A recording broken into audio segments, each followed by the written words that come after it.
शगुन ने धीरे से शौर्य का हाथ अपने बाजू पर से हटाया और तकिए के नीचे फंसे अपने लंबे बालों को आहिस्ता आहिस्ता से निकाला और बेड के पास लगे आदमकद आईने में अपना अक्स निहारने लगी। यूं तो वह काफी सुंदर थी ही, पर आज वह खुद को बेहद खूबसूरत महसूस कर रही थी। शौर्य के बदन की खुशबू उसके अंग अंग में समा गई थी और शौर्य भी उसके यौवन की कस्तूरी की महक में बहक कर दीवाना हुए कितने इत्मीनान से बिस्तर पर सो रहा था। शौर्य के साथ बीते इन कुछ पलों में इस दैहिक आत्मिक सुकून को महसूस कर उसे खुद लगा जैसे वह किसी स्वर्ग की अप्सरा हो और उसने किसी देवता की समाधि या उसका ध्यान भंग कर दिया।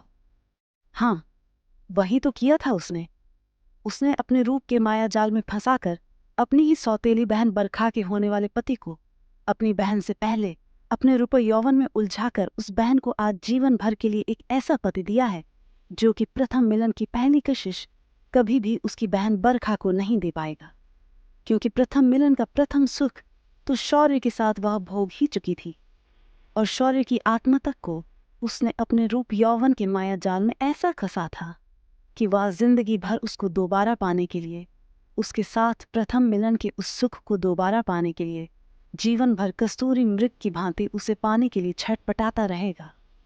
न जान उसे क्यों और किस बात पर इतनी नफरत थी अपनी सौतेली बहन बरखा से कि उससे बदला लेने के लिए उसने अपने कुंवारेपन, अपना स्त्रीत्व सब कुछ दाग पर लगा दिया। उम्र के आखिरी पड़ाव में गृह लक्ष्मी की कहानी उसे आज भी याद है कि किस तरह उसके पिता ने उसे और उसकी माँ को छोड़कर उसकी अपनी ही मौसी यानी उसकी माँ की बहन से दूसरा ब्याह कर लिया। कहने को तो दोनों बहनें थीं, पर आज दोनों सौतन के रूप में एक ही घर में ऊपर नीचे रह रही थी। इसमें ना जाने कसूर किसका था, उसके पिता का, उसकी मौसी का या उसकी खुद माँ का, जो अपने पति को संभाल कर ना रख सकी। पर इस सब का खामियाजा हमेशा से शगुन को ही भुगतना पड़ा। कभी स्कूल में, कभी समाज में उसे बरखा को अपनी सौतेली बहन के रूप में स्वीकारना पड़ा। ऊपर से पिता का स्नेह, उसकी सौतेली माँ और बरखा पर अधिक होने के कारण जिंदगी भर बरखा के छोड़े गए नए नए खिलौने और कपड़े के साथ उसे बचपन गुजारना पड़ा। उसे बरखा की उतरन कभी मंजूर नहीं थी। हमेशा हर वो चीज जो बरखा छोड़ देती या उसका मन भर जाता तब उसे दी जाती। उसके कोमल मन पर इस बात का इतना इतना अधिक प्रभाव पड़ा कि वह किशोरावस्था तक आते आते मन ही मन बगावत कर उठी। कुछ दिन पहले जब बरखा को देखने शौर्य और उसके परिवार वाले घर आए तो उसने बरबस ही बरखा के होने वाले पति शौर्य को अपनी ओर चुपके से देखते देखा, क्योंकि कहते हैं कि स्त्री के पास छठी इंद्रिय भी होती है। तो वह शौर्य की आंखों को देखते ही समझ गई कि शायद शौर्य उसे पसंद कर रहा है। शौर्य को चाय देते समय उसने अपनी उंगलियों से जैसे ही शौर्य के हाथ को छुआ, शौर्य के बदन में बिजली सी दौड़ गई। एक अजीब सी बिन बोली कशिश उन दोनों के बीच थी, लेकिन क्योंकि पूरा परिवार बरखा को देखने आया था और बरखा में भी किसी प्रकार की कोई कमी नहीं थी, इसीलिए उस वक्त बरखा के लिए ही वह रिश्ता मंजूर किया गया। और जैसा कि होता आया है, सबसे पहले हर चीज पहले बरखा को सौंपी जाती रही है, इसलिए शौर्य का भी रिश्ता भी बरखा के पसंद करने पर बरखा की ही शादी शौर्य के साथ तय हो गई। उधर शौर्य ने भी इसे अपने लिए बेहतर समझा और बरखा में ही अपना भविष्य ढूंढने लगा। उसे भी लगा कि शायद शगुन के प्रति आकर्षण इस उम्र की कशिश भर है जो बरखा के साथ शादी होने पर स्वयं ही खत्म हो जाएगी। शौर्य और शगुन ने किसी से भी इस बात का कोई जिक्र नहीं किया, लेकिन इस बात से शगुन के मन में एक और कड़वाहट भर गई और वह दिल ही दिल उन सभी जख्मों की भरपाई करने के लिए तैयार हो गई जो जाने अनजाने उसके और उसकी माँ के दिल पर उसके पिता और बरखा की माँ के द्वारा लगे थे। उधर बरखा अपने इस गोल्डन समय को यादगार बनना चाहती थी, तो उसने अपने कुछ खूबसूरत एहसास एक प्रेम पत्र में लिखकर शगुन के हाथों शौर्य के पास भिजवाना चाहा।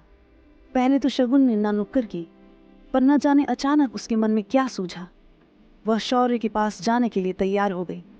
बस आज ये वही समय था जब शगुन देने तो बरखा का प्रेम पत्र आई थी, पर अपना सब कुछ शौर्य को सौंप कर जा रही थी।